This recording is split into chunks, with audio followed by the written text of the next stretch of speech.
नमस्कार साथियों, आप सभी को एक बार फिर से स्वागत है आपका अपना यूट्यूब चैनल जॉब जाऊँ जीतू में। बिहार के आरपी के लिए एक और जिला का नया नोटिस निकल कर सामने आ गया है। अगर आप लोग भी बिहार के आरपी के लिए आवेदन दिए हैं तो वीडियो को पूरी सावधानी से देखें। पूरी जानकारी आपको वीडियो के माध्यम से मिल पाएंगे और ये जानकारी पूर्णिया जिला के अंतर्गत निकाले गए हैं, जिसके लिए काउंसिलिंग की तिथि जारी कर दी गई है। अगर आप लोग पूर्णिया जिला से हैं, आप इसके आवेदन दिए हैं तो पूरी जानकारी को समझिए, कब से आपका काउंसिलिंग चलने वाला है और कहाँ पे चलेंगे, कितने समय से चलेंगे, पूरी जानकारी आपको वीडियो में देंगे। यहाँ पर देखिएगा पूरी जानकारी दिया गया। टोटल 52 पेज का पीडीएफ है। भर्ती से लेकर पूरी प्रक्रिया इसमें बता दी गई। यहाँ पर देखिएगा सभी आवेदकों का नाम ही लिस्ट में आया हुआ है। जिन जिन आवेदकों ने इनके लिए आवेदन दिए हैं, यहाँ पर सभी का नाम आ गया है। तो अपना नाम के हिसाब से यहाँ पर चेक कीजिएगा कि आपका काउंसलिंग किस डेट में रखी गई है। यहाँ पर देखिएगा तो सभी आवेदक, जितना भी आवेदक इसके लिए आवेदन दिए हैं, सभी का लगभग नाम आ ही गया है। जिन किन्हीं को कोई और डाउट है जिसमें आप आपत्ति भी दर्ज कर सकते हैं। यहाँ पर पूरी जानकारी बता दिए गए हैं। तो आपको काउंसलिंग कब से चलने वाले, कौन कौन से कागजात ले जाना है, पूरी जानकारी हम वीडियो में देंगे। अगर आप लोग अन्य जिला से हैं तो भी आप लोग वीडियो को पूरा देखिए, आपके जिला की भी जानकारी हम वीडियो के माध्यम से बताएंगे। अगर आप लोग चैनल पहली बार है तो चैनल को लाइक शेयर सब्सक्राइब जरूर कीजिएगा और ये वीडियो अगर आपको अच्छी लगती है तो चैनल को शेयर भी जरूर कीजिएगा। यहाँ पर देखिएगा सभी कैटेगरी का लिस्ट आ गया है, यानी कि आपके जिला में मेगा सूची से लेकर काउंसलिंग की तक, उसके साथ साथ ट्रेनिंग, ज्वाइनिंग, पूरी जानकारी हम आपको वीडियो में बताएंगे। तो सभी का काउंसलिंग कैटेगरी वाइज मिलाकर होने वाला है। यहाँ पर देखिएगा टोटल 201 आवेदकों ने इसके लिए आवेदन दिए हैं, जिनका अंतिम नाम है अभिमन्यु कुमार, जो एससी कैटेगरी से है।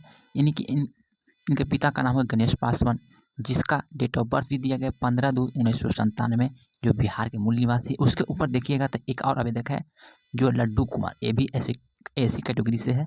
इनका भी डेट ऑफ बर्थ देखिएगा तो 13/2/1997, जो बिहार के निवासी है। यानी टोटल आवेदकों की बात करें, टोटल इतने आवेदकों ने ही आपके जिला में आवेदन दिए हैं, यानी 201 आवेदन। इसमें सभी का काउंसलिंग बारी बारी से चलने वाले हैं। तो पूरी जानकारी आपको देंगे कि आपका काउंसलिंग किस तिथि को है, इसकी भी जानकारी वीडियो में ही देंगे। और ये भर्ती बहुत पहले से ही चल रही है। यहाँ पर देखिएगा कि अनुरोध है कि अपने देख रेख में जिले के रिक्त पदों पर अभियान चलाकर जुलाई 2024 तक चयन नियोजन कार्य मार्गदर्शिका 2020 में 6 प्रतिशत के अनुसार कराने की कृपा की जाए। इसकी बात जो चयन करने की कही गई है वो जुलाई 2024 तक ही रखी गई थी, जो अभी तक इसके लिए कोई भी जिला में फाइनल मेरिट लिस्ट नहीं आया, ना ही कोई जिला में ज्वाइनिंग तक कराए गए हैं। बहुत सारे जिला में अभी तक मेगा सूची भी नहीं जारी किया गया है, जबकि इसमें साफ साफ लिखा गया कि जुलाई 2024 तक सभी प्रक्रिया को पूर्ण किया जाए। यहाँ पर देखिएगा सबसे पहला आवेदक का नाम बताएंगे तो हिना परवीन, इनका कैटेगरी जनरल से आवेदन दिए। इसके फादर्स का नाम एमडी ईसा है। यहाँ पर देखिए उसका मदर का नाम निखत खातून दिया गया है। इनका डेट ऑफ बर्थ बताना चाहते हैं तो 5/1/1994 है, जो फीमेल है, वो भी बिहार के निवासी है।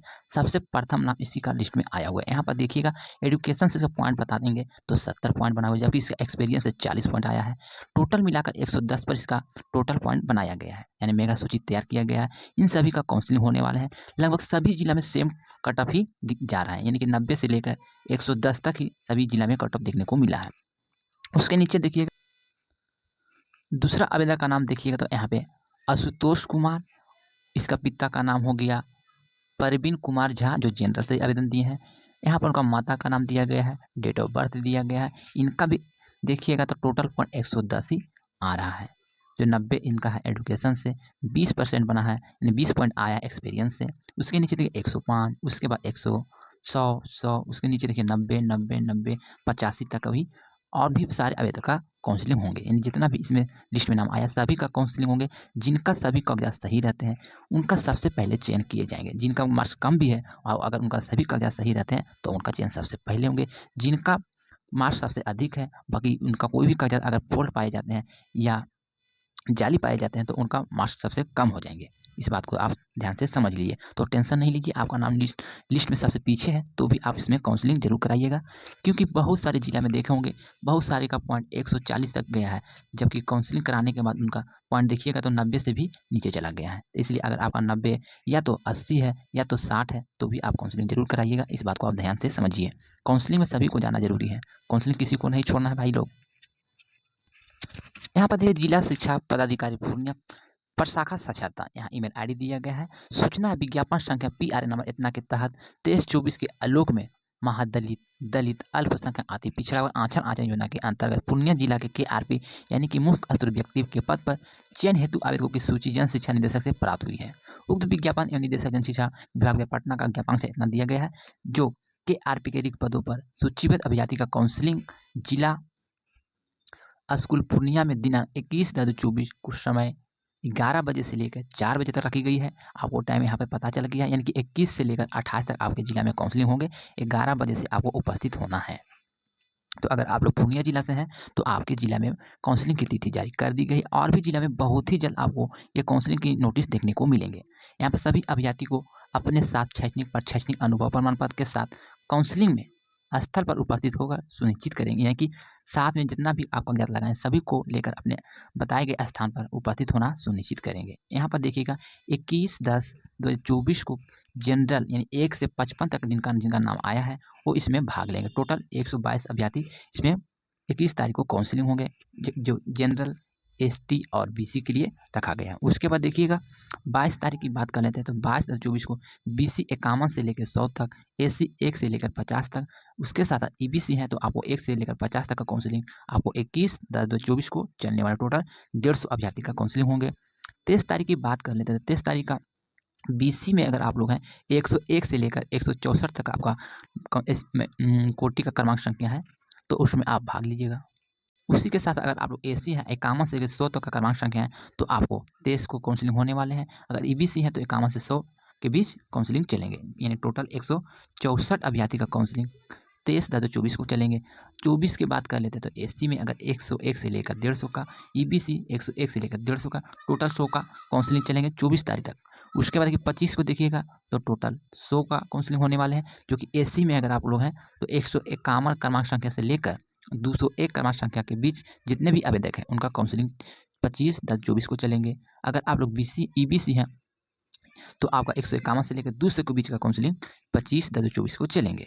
इसी से आप बताई गई तिथि पर उपस्थित होकर सभी कागजात लेकर काउंसलिंग में भाग लेंगे। यहाँ पर देखिए 26/10/24 की बात कर लेते हैं, तो BC 201 से लेकर 250 का और छूटे हुए कोई भी सभी अभ्यर्थी का काउंसलिंग चलने वाले हैं 26 को। और इसका अंतिम जो काउंसलिंग रखा गया है वो 28/10/24 को EBC 251 से लेकर 297 और छूटे हुए सभी कोटि के अभ्यर्थी का काउंसलिंग 28 को रखे गए हैं, यानी टोटल 47 का काउंसलिंग चलेंगे। 21 से लेकर आपको 28 के बीच जिनका क्रमांक संख्या है वो आप काउंसलिंग में भाग ले सकते हैं। यहाँ पे दिन बताया गया है, समय बताया गया है और स्थान भी बताया गया है। निर्धारित तिथि तक काउंसलिंग में उपस्थित नहीं होने वाले अभ्यर्थी को चयन का दावा रद्द समझा जाएगा। यहाँ पर आपको जानकारी प्राप्त होगा, और ये जानकारी पूर्णिया जिला के अंतर्गत निकाली गई है, और ये जानकारी किसी अन्य जिला में भी निकलते हैं। अगर आप लोग इसके लिए आवेदन दिए हैं तो बहुत ही जल्द आपके जिला में इस तरह का नोटिस देखने को मिलेंगे। अगर मैंने वीडियो में कुछ गलत बोले हैं या जानकारी आपको कुछ गलत दी है तो अपना छोटा भाई समझ के क्षमा कीजिएगा। यहाँ पर देखिएगा टोटल पदों की बात करें तो 269 रिक्त पदों को अधिकतम 10,000 रुपये अनुसार भत्ता चयन करने के लिए ऑनलाइन माध्यम से आवेदन आमंत्रित किया जाता है, यानी कि पहले ही भर्ती निकाली गई थी, इसी की जानकारी यहाँ पे दिया गया है। तो बस ये छोटी सी जानकारी थी। ये जानकारी कैसी लगी है आप हमें कमेंट कीजिए। अगर कोई गलती हो गए हैं तो अपना छोटा भाई समझ के क्षमा कीजिएगा। तो चलिए मिलते हैं एक और जिले के नए अपडेट के साथ। जब तक के लिए goodbye, thank you for watching.